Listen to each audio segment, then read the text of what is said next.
Hey everyone, and welcome back to the channel. Today, we re-sharpening our knives and diving headfirst into one of horror's most beloved. Rewind a bit, we find Alfred Hitchcock's Psycho from 1960. While not a slasher in the modern sense, its shocking second-act twist and a terrifying presence of Norman Bates definitely planted the seeds. Then you have the Italian Gallo films of the 60s and 70s, directed by masters like Dario Argento and Mario Bava.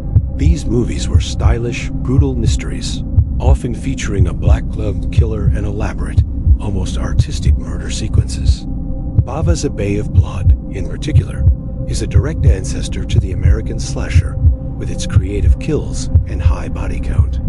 You also can't forget 1974's Black Christmas, which came out 4 years before Halloween, and featured an unseen killer making terrifying phone calls from inside a sorority house. It's a masterclass in atmospheric dread, but it was the 1980s that became the golden age of the slasher. After Halloween's massive success, everyone wanted a piece of the action. This is where we got Friday the 13th, which took the summer camp setting from A Bay of Blood and combined it with the unstoppable killer trope. Jason Voorhees became an instant horror icon, even though his mom was the killer in the first one, spoiler alert, for a 40-year-old movie. The Friday the 13th series perfected the body count formula, focusing less on suspense and more on creative, gory kills.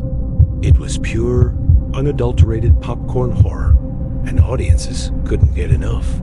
Then, in 1984, Wes Craven, who had already shocked audiences with The Last House on the Left, gave us a killer who could invade our dreams.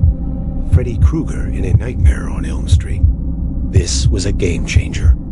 Freddy wasn't a silent, lumbering brute.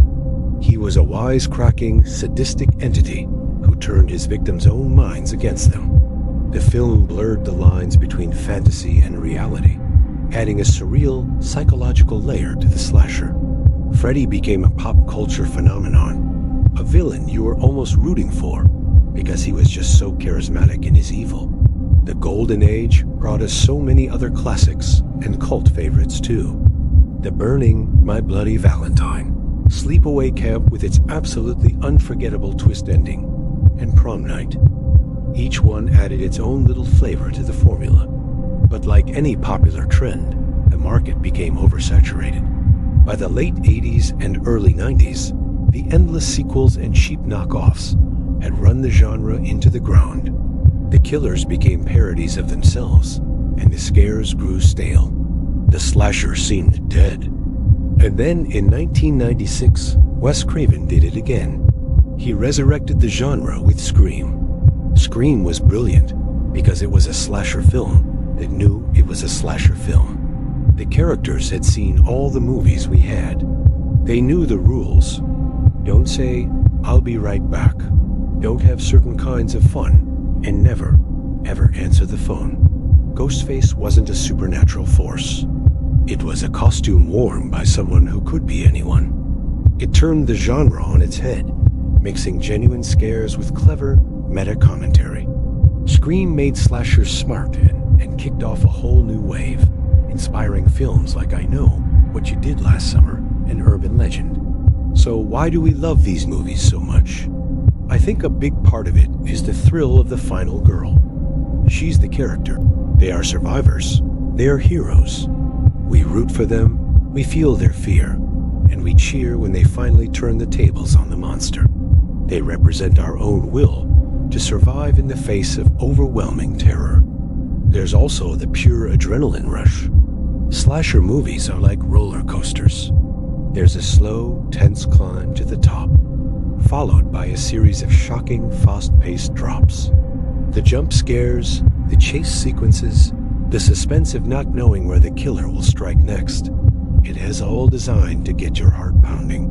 It has a safe way to experience our deepest fears about mortality and the unknown from the comfort of our couch.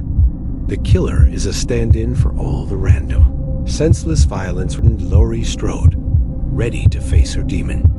We've seen clever deconstructions like The Final Girls and Happy Death Day, which play with slasher tropes in fun, new ways. Films like Terrifier have brought back a focus on extreme, practical effects-driven gore for hardcore fans. The genre is constantly being re-examined and reinvented for new generations. From the silent dread of Michael Myers to the self-aware humor of Ghostface, the slasher film is a testament to the power of a simple, terrifying idea. It's a genre that taps into our primal fears, gives us heroes to root for, and provides a thrilling, cathartic release. It's more than just blood and guts. It's a modern form of folklore, telling cautionary tales with a knife's edge. So what's your favorite slasher movie? Who's the most iconic killer? Let me know down in the comments. I'd love to hear your thoughts. Thanks so much for watching today. If you enjoyed this deep dive into horror, make sure to hit that like button and subscribe for more content. Until next time, stay safe and check your closets.